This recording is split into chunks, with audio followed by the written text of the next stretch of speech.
Dave and I married, or we met in 1996, and I started looking for something. I knew life was hard. Life was very hard, wasn't it? It was. Well, Our relationship was no. hard. My life was fine until I met you. Then it was hard.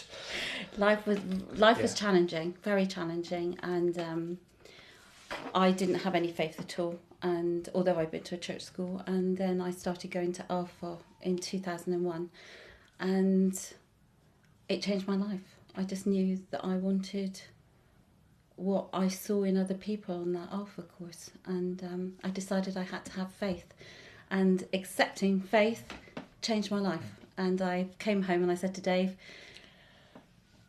Sue said to me, would you like to come on the rest of the course? I said, no, I'll watch the Grand Prix instead. And Sue said to me, if I do another course, will you come with me? And I said, yes. Sue did another course. I went with her, and I've been coming to Abbey, and I've been a Christian ever since. One of the best moves of my life. Yeah.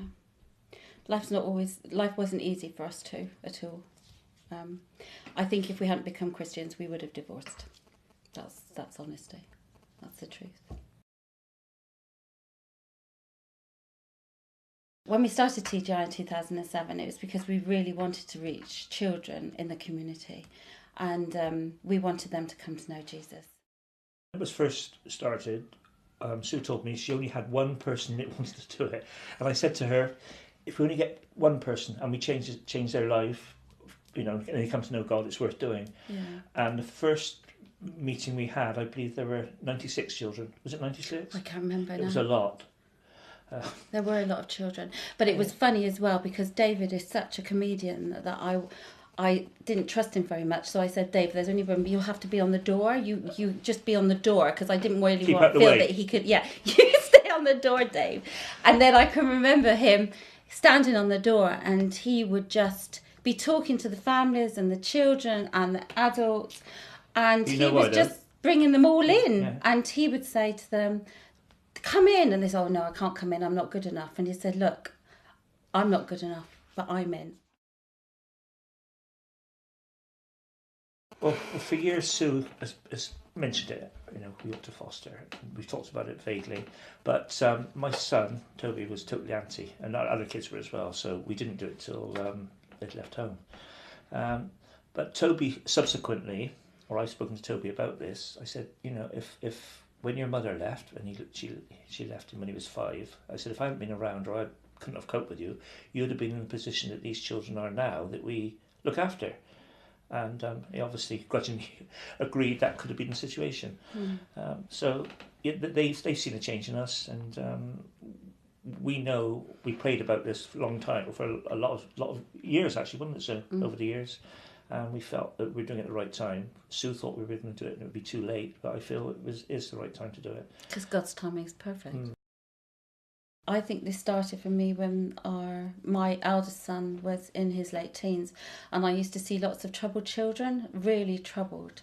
And I used to call them the lost boys. I used to say they're lost boys.